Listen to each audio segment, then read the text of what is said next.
This past weekend, drag queen story time in Haverford Township made people lose their mind, and Chris Smith throws down the gauntlet with Zillow. Check it out.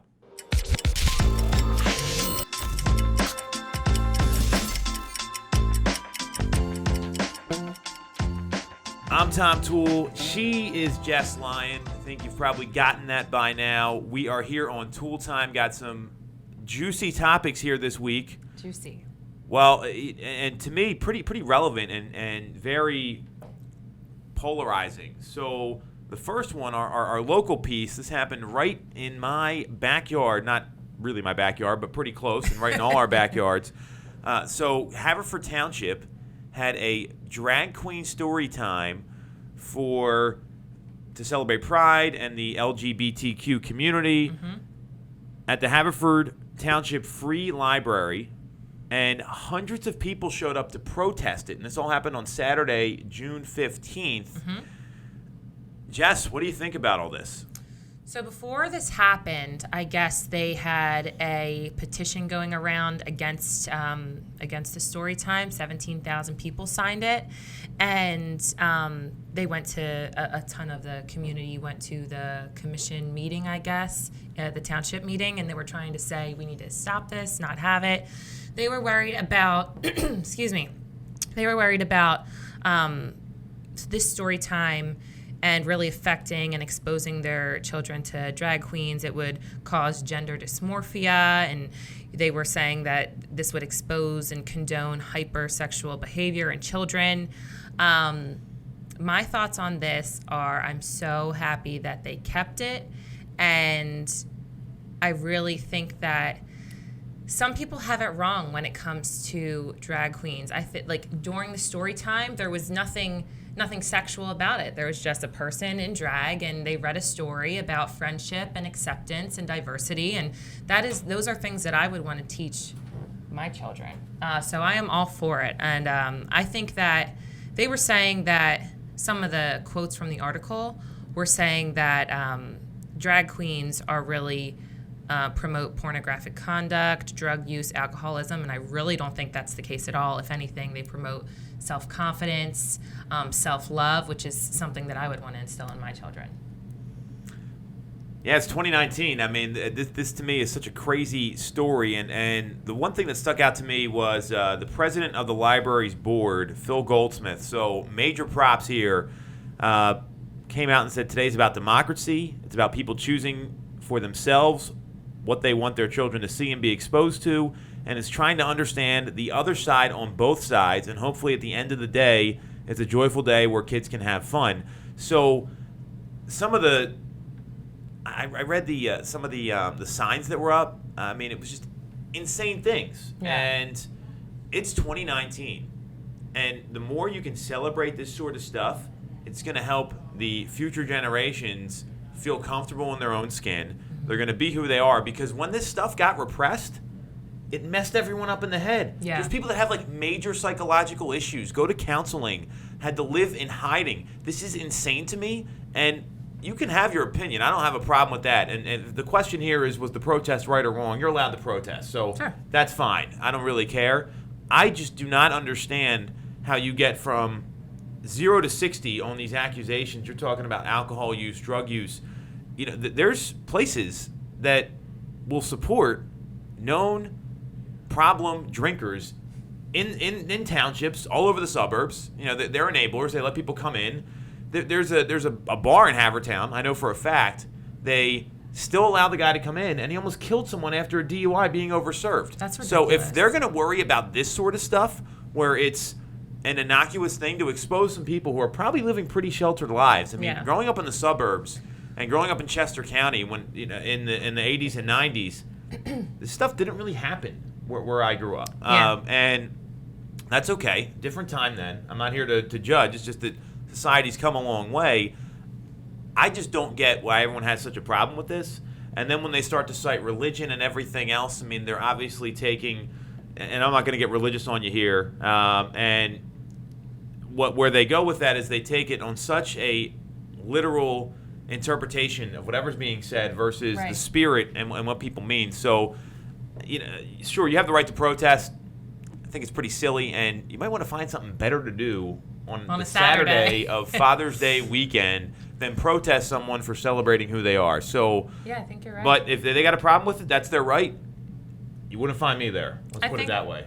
I think you're right. They have a choice, and you can choose to not take your kids, but the opportunity needs to be there for the people who do want to bring their children to that. So I'm, like you said, the president of the library, or I think he made the president of the board. Yeah, the president of the board. Wise choice. I'm really, really happy with that. Well, as a parent, I mean, at some point, my kids are going to find out about all this stuff existing. Yes. So I'd rather take them in an Sooner environment rather where than later. it's they can understand it and appreciate it for what it is, rather than have some influencer tell them what to think. Mm-hmm. So that to me is the spirit of this, and I give Haverford Township Library a lot of credit here because a lot of places did not do that and would not do that. So good for them. Love the event. And you're probably going to get these sort of protests anywhere. I mean, this stuff happens all the time. So it's not surprising to me. Taylor Swift has a song out right now, just came out, really relevant to Pride Month. It's called You Need to Calm Down. I think the protesters should listen to that. It's pretty good. It's catchy, if anything. You lost me at the new Taylor Swift song. So next topic. So Chris Smith, if you guys don't know him, he's the co-founder of Curator, which is a company that does websites for real estate agents, does some marketing work. A lot more involved. They're on the Inc. 500 list. He also wrote The Conversion Code, which is a USA Today bestseller. And I've seen him speak a couple times. I've met him a few times at RE/MAX events, Agent 2020. He was on a panel there where he brought some really good stuff about social media. So he tweeted over the weekend that the following. I thought this was very interesting. It said, wow. So now Zillow is even adding a photo to your listing that is actually an ad for people to sell their home without you. This is obviously directed towards real estate agents. He goes on to say that really feels like funding and fueling your own demise. They're having their cake, instant offers, and eating it too. Agents still pay them a ton. And then there's a couple photos, and they show a stock photo that's put in the end of the photo slide. So you're on Zillow, you're looking at a listing. The last photo will say, Zillow offers, love this home, ? Sell your current home to Zillow and close on your schedule. Explore Zillow offers, and there's a button to click there. This is only in markets that where this is actually available. It's not in every market yet. They don't have instant offers everywhere. Mm-hmm. So Chris doesn't like it. What do you think about all this, Jess? I don't love it, but here's the thing. I think that if you're submitting your listing and your photos to Zillow, their website, they are allowed to do that. They're allowed to tack something onto the end of your listing. You're using their service. And I was reading through the comments, and it seems like the people who are really, really against this, like really, at least in the comments, were the people who are not putting their listings on Zillow. And to me, that is where all of the consumers are. Everybody who's buying a house, selling a house, they're looking at Zillow, regardless if they go through Zillow Instant Offer or whatever. That's where your clients are. That's where the consumer is. So you're going to have to put your listing there. As much as you may not like it, maybe do something about it, but you're putting your listing on Zillow, so they can do kind of what they want to your ad. Well, here's the thing. This is not just about agents. It's actually about brokers in the MLS, right? So what I mean by that is that this is all fed there. And if like Keller Williams and RE/MAX and Realogy and Compass want to actually help their agents, and Chris actually said this in another tweet, they maybe stop building and buying CRMs and do something about this instead, which I loved because that's all anyone is talking about right now. I was at the Swanpole T3 Summit, and literally the CEO of Keller Williams, hey, we built a CRM. It's got AI. Okay, no one's seen it yet. So there's that, and it's built on big data.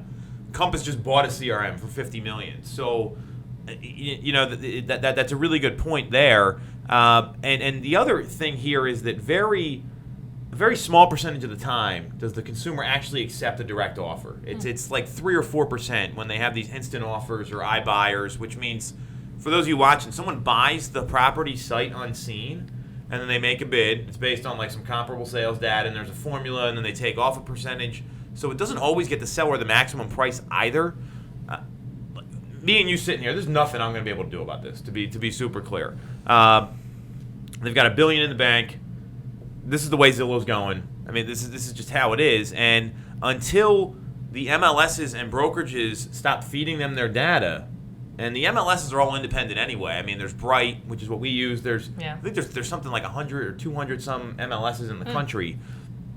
Until that stops, this isn't going to stop because they still have the data anyway.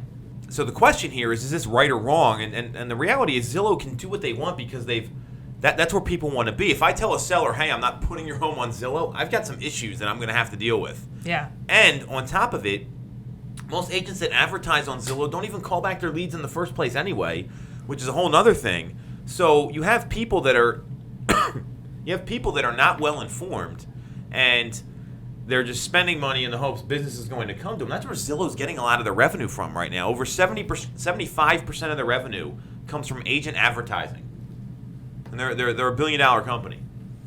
So nothing much we can do. Well, like, where's the National Associations of Realtors and all this? Like, aren't Yeah. they supposed to be protecting anybody? Yeah. These guys don't do anything. And I get calls from the local board here. Hey, you want to make a NAR donation? I'm like, hell no. They're allowing this to happen. It doesn't make any sense. So at the same time, I'm not here to protect information from consumers. So I don't really have a problem with this because the way the market works now is if buyers or sellers want information, they're going to go find it out themselves. Yes. They're going to call somebody else if you won't give it to them. The days of the MLS book and the lock and key of all the data are over. It's 2019. I think I said that twice now. But that's the world that we're living in. Days. So, well, at the same time, Zillow's taking ad money, and then they're doing this. So I think that's where people have a fundamental issue. Yeah.